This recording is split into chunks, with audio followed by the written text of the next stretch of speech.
আসসালামু আলাইকুম। আশা করি সবাই ভালো আছেন। তবে আমি একটু ভালো নেই। শারীরিক অসুস্থতার কারণে অনেক দিন হয় কোনো ভিডিও দিতে পারি না। তো আজকে একটা রেসিপি নিয়ে চলে আসলাম। আর রেসিপিটা খুবই সহজ, একদম ঝটপটভাবে যাতে হয় সেরকমই একটা রেসিপি তৈরি করেছিলাম।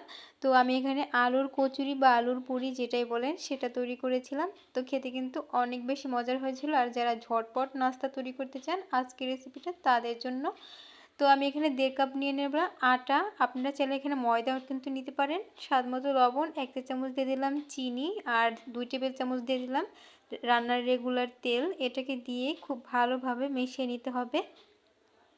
তো আপনারা কিন্তু আটার পরিবর্তে ময়দাটা নিতে পারেন, সেক্ষেত্রে আরও কিন্তু পুরিগুলো অনেক বেশি ভালো হবে। তো এখানে আমার মাখানো হয়ে গেছে। এরপরে আমি কুসুম গরম পানি দিয়ে একটা ডো তৈরি করব। তো এখানে যেহেতু এখন শীতের সময় তাই আমি কুসুম গরম পানিটা নিয়েছি। তো আপনারা চাইলে নর্মাল পানিটাও নিতে পারেন।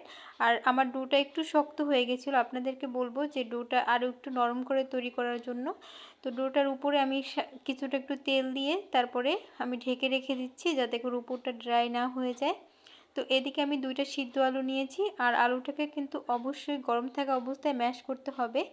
তো গরম থাকা অবস্থায় যদি ম্যাশ করেন তাহলে কিন্তু আলু থেকে যে একটা পানি ছেড়ে দেয়, পানি পানি ভাব চলে আসে, সেটা কিন্তু আসবে না। আলুটা একদম ঝরঝরে থাকবে।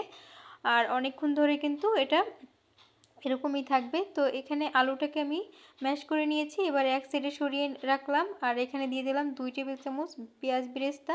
এটা এখানে আমি বড় একটা সাইজের পেঁয়াজ আমি তেলের মধ্যে ভেজে নিয়েছি। তো এখানে স্বাদ মতো লবণ আর দিয়ে দিলাম শুকনো মরিচ ক্রাশ করে, সেটা আপনারা চাইলে চিলি ফ্লেক্স ব্যবহার করতে পারেন। সামান্য একটু জিরার গুঁড়া আর সামান্য একটু ধনিয়ার গুঁড়া আর দিয়ে দিলাম ধনিয়া পাতা কুচি। তো এটার পরিবর্তে আপনারা জিরা এবং ধনিয়ার পরিবর্তে কিন্তু চাট মশলাও দিতে পারেন, অথবা ম্যাগি মশলা, এগুলো হাতের কাছে থাকলে দিবেন, তাহলে কিন্তু খেতে আরও বেশি ভালো লাগবে। তো আমি সবগুলোকে একত্রে খুব ভালোভাবে মিশিয়ে নিচ্ছি, তাহলে কিন্তু পুরটা রেডি। আপনারা চাইলে এখানে কিন্তু সরিষার তেলও ব্যবহার করতে পারেন এই পুরের ভিতরে, তো আমি করছি না।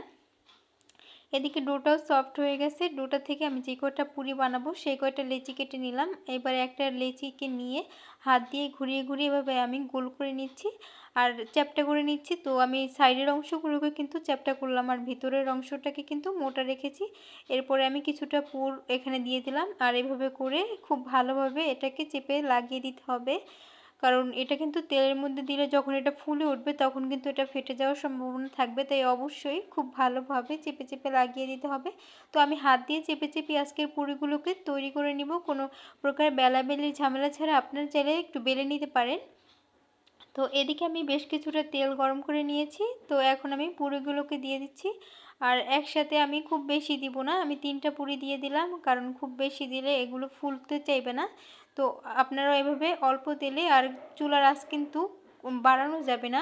এখানে আমি মিডিয়াম আঁচেই পুরিগুলোকে ভেজে নিব। প্রথম চুলার আঁচটাকে আমি লো টু মিডিয়ামে রেখেছি, তারপরে আমি মিডিয়াম করে দিয়েছি। তো কিছুক্ষণ পর অপেক্ষা করলেই কিন্তু দেখা যাবে যে পুরিগুলো তেলের উপরে ভেসে উঠবে। আর তারপরে হচ্ছে এভাবে করে আমি খুন্তির সাহায্যে চেপে দিচ্ছি আর উপরে তেল দিয়ে দিচ্ছি, তাহলে কিন্তু একদম ফুলে ডাবল হয়ে যাবে আর কি। তো একদম দেখুন ফুলে কিন্তু বালিশের মতো হয়ে গেছে। এখন আমি সবগুলোকে উল্টে দিচ্ছি আর এইভাবে করে আমি বেশ কিছুক্ষণ ভেজে নিয়েছি, কালার আসছে। তো এখন আমি নামিয়ে নিচ্ছি। তো আমার এই পুরিগুলোকে ভাজতে প্রায় 5 থেকে 7 মিনিটের মতো সময় লেগেছে। তো আপনাদের কম বেশি সময় লাগতে পারে।